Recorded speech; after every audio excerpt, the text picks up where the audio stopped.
claiming that Europe literally dumped its human garbage can into the area called the United States. And that you had bad seed from the beginning because Europe's discards in the main populated this part of the United States. A few different types in New England, but not that different. Not that different. Malcontents. Now, in their buying of slaves, they generally bought in small lots and resold a lot. Now you see mama going one way, papa going one way. You see the cultural continuity broken. And when you break a people's cultural continuity, you break their loyalty system. And it is the loyalty system and the institution that produced loyalty system that holds the people together. While in the West Indies in South America, they bought in large lots and kept them together because they thought they could exploit them better that way. They were right. But the one thing they forgot is that they could revolt better that way. And so the nature of revolt in the Caribbeans and in the Western and in South America was distinctly different. And besides, an island is a capsule.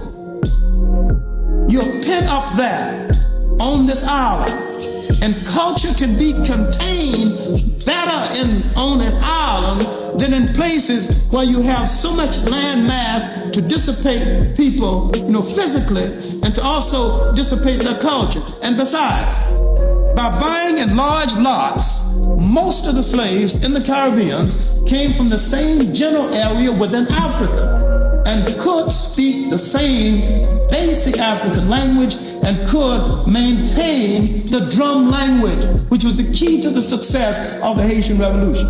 Now, in the 1660s, these revolts began to develop in Jamaica, especially in Jamaica, not in Haiti right now. The revolts in Cuba in the 1500s, as early as 1522, a slave revolt in Cuba.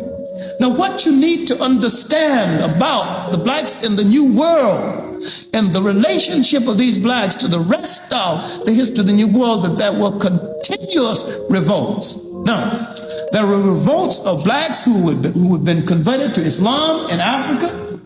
There were revolts of African traditional kings whose authority extended to their presence in the New World.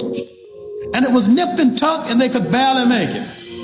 One of the little known revolts, and I think properly assessed may turn out to be one of the better ones, is the Babis revolt in Guyana, led by a man named Cuffy. And this revolt would come after the famous Maroon revolt in Jamaica, led by a man named Kojo. Both of these are Ghanaian names. Toussaint Louverture came from a place in Ghana called Kamede. Is it accidental that the most successful revolts in the New World were led by slaves from Ghana? Now, look at Ghana today, and look at Ghana at the period of the slave trade. Their cultural continuity was more or less intact in Ghana when they were taken.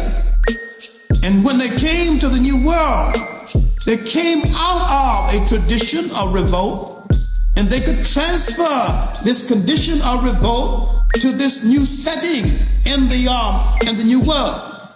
Now, in South America and in the West Indies, especially in South America, Brazil, where there were large numbers of black women married to Portuguese men, but these women maintained their loyalty to the people in the field. Now, why is it that in the West Indies and in South America, nearly every slave revolt was engineered by house servant, and nearly every slave revolt in the United States was betrayed by house servant? Now, if you got your West Indian nationalism or your negative Afro-American feeling up, you have immediately arrived at the wrong conclusion. Both of us were victims of a historical experience over which we had no control. Fortunately for the West Indies, they didn't break him up enough to destroy his loyalty systems. Now there are exceptions. There are numbers of revolts in the West Indies betrayed by house servants, but generally the house servant was the motivator of the revolt. One of the classical cases was the revolt in the Danish West Indies, finally led by a black woman who called herself Queen Mary. She was the mistress of the governor. And the rebels told her that at a certain time they were going to invade the house, cut the governor's throat, and burn the house down over his head.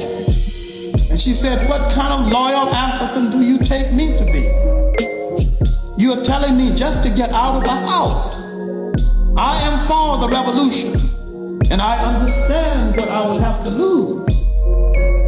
She would have to lose her carriage, which she had, those long, beautiful white dresses imported from Europe that she had, and that set of umbrellas that she had with somebody to carry them over her head.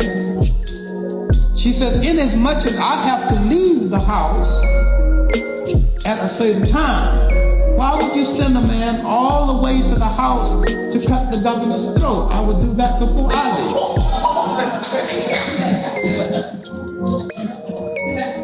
Now, in spite of the luxury that she had being the mistress of the governor, she had no illusion where her loyalty had to be when the deal went down. And she knew that it was time now for the deal to go down.